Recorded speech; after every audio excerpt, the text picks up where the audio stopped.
Hi, my name is Drew, N1ER or N1er for you ham types. You know, I'm a lot like you. I have things in life that I love doing, and I've discovered that if you find a way to make those things intersect, life is even more awesome. You may think that hogs and ham radio can't go together. Well, I'm here to change your mind. There are other things that I enjoy doing as well. For instance, I love watching my kids play sports, play in band, and live life. I love working in ministries and with underprivileged groups. And you know what? I love Georgia Tech, the Atlanta Braves, and yes, the X-Files. I'm here to answer all sorts of questions and show you how your passions can intersect. We'll talk hogs and hams, but also drink some bourbon and play some D&D, so join me on this episode of Hogs and Hams. Hi, N1er again. How are y'all doing? So today, I actually want to talk a little bit about QSL cards. All right, and this is an example of a QSL card, and this is actually my QSL card. And I kind of want to go over just the basics of the card. I try my best to send these out to everyone who requests them, and then if you actually have it listed on your QRZ page and we make a contact, I will actually send you one, no problem. So just want to talk a little bit about what these cards are, like where they started from, and kind of like why people still do them. Like not a lot of people still send these out, but I actually find them pretty cool. And right back over here behind my shoulder, you'll see these are all my QSL cards that I've gotten, and they're actually from all over the world, all over the United States, even all over Canada.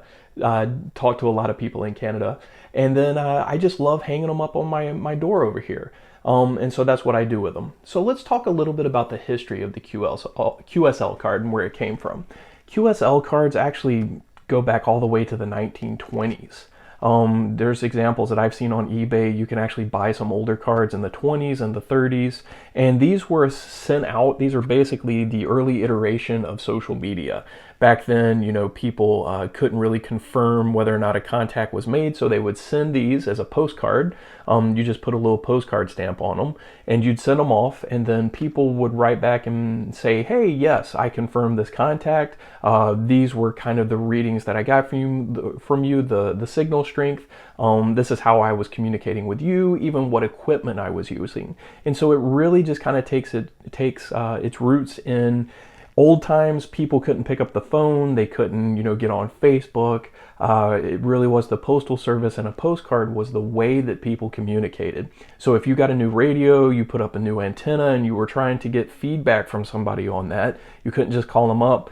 You'd, get on your radio, you'd make a contact, and then you'd send your information, they'd send their information, and then you kind of compare and be like, oh, I was really getting, good signal out into California that day. What was I using? What was going on? How many watts, etc. So that's kind of the basics of it. So started in the 20s, really picked up steam probably in the 50s and the 60s and the 70s, and then kind of started dying off a little bit in the 80s and the 90s and then modern day.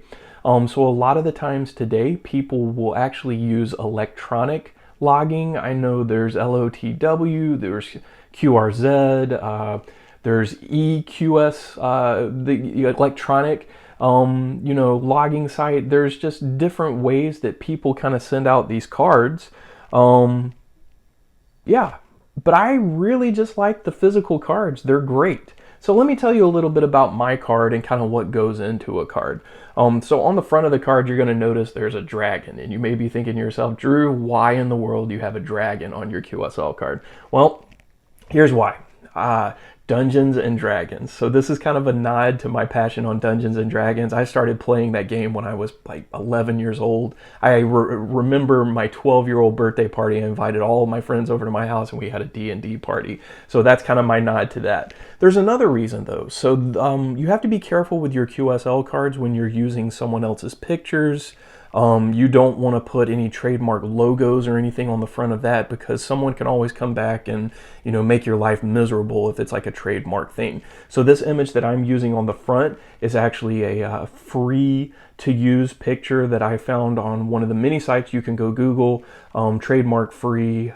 Basically, you can use these pictures, and I saw it and I was like, ooh, that's really cool. And it's got my call sign up here. And then down at the bottom, it's just kind of got, where I'm coming from, kind of my home address. And if you flip it over, you're going to find a little bit more information. Right over here, you have a picture. This is actually me in mission control over here at Houston. This is where, they did all the moon landings from. I was able to get inside, and it's kind of hard to see, but I'm standing next to the flight director's desk right there in mission control in Houston. So that was a fun trip that I got to take, and just kind of wanted to commemorate that. And just as a side note, this is actually before they did the remodel. This has been a few years ago, so you could still see the cigarette stains on the ceilings.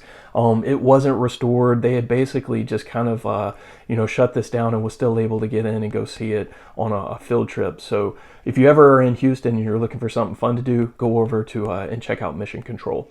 And then just some other things. It's going to have my address. It's going to have just some basic contact info. And then down here, you're going to see some fields. And so if you're wondering about how to fill out a QSL card, it's real simple.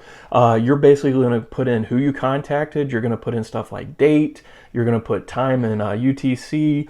You're going to put the signal strength that you received them at, and that's going to depend on kind of the way that you were trying, or the way that you were contacting the person. If it was FT8, it's going to be how you received them. If it's SSB, it's just going to be like a 5958, those kinds of numbers depending on how well their signal's coming in.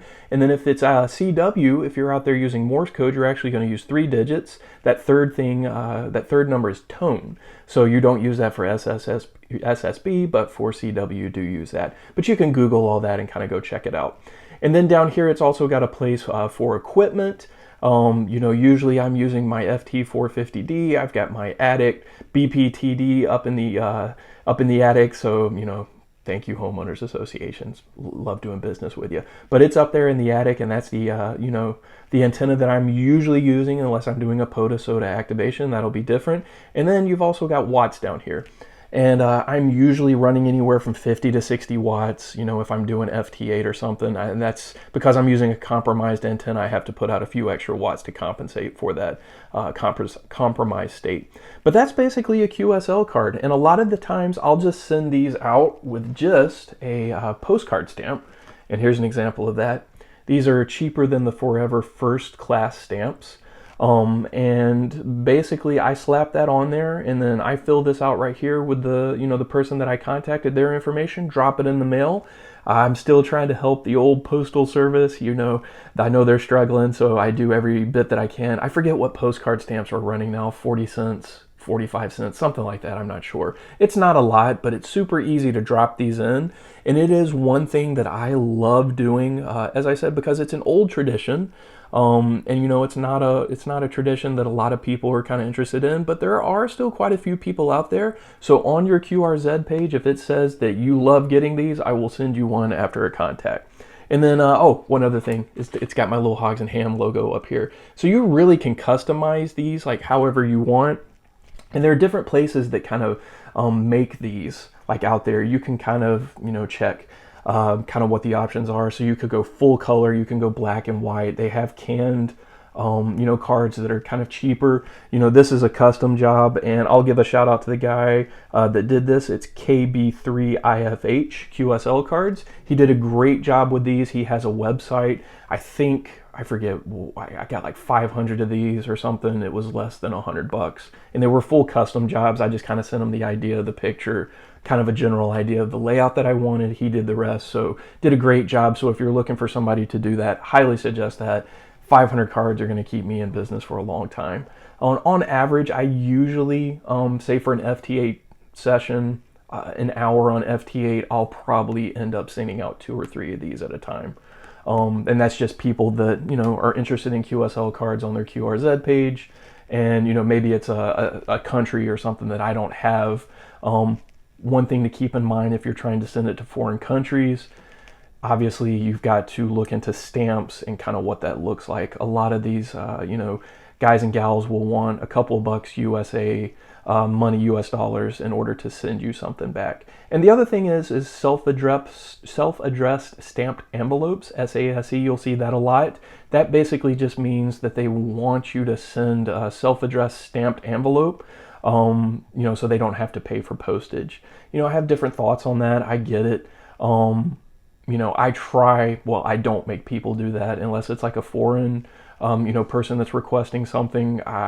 Different circumstances, I don't know how much it costs to get something to like Hungary or Belarus or something like that. So I'm going to need a little help on figuring out postage for that. But especially if it's something in the United States or, even Canada or something, if you want my card, like I'll cover the postage on it. I got you. No problem.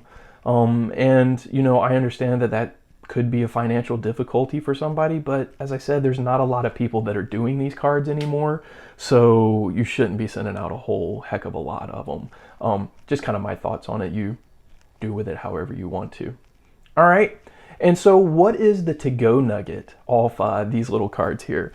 So I guess it's the intersection between basically an old-timey tradition that's still around, and just trying to keep that alive, right? So, the intersection is doing what you love and then also keeping traditions alive. And you have a lot of traditions in your life, I bet. Traditions and different things around the holidays. I'm sure there's a specific way you eat your turkey at Thanksgiving or a specific, song you sing at Christmas. Traditions are, there's a ton of them. But in the amateur radio world, I love that tradition of the QSL cards. It's a great thing. I love keeping that alive. And so that's what I'm going to try my best to do, is to keep that alive, keep it going well, and hopefully we'll get in contact one of these days and I can add you over here to the door. I have some older cards I just don't have up, but my goal is to fill up this entire door and maybe start working my way around the wall. But hopefully we'll make a contact one of these days and hope to hear you out there. 73, have a wonderful day. In Wonder signing off.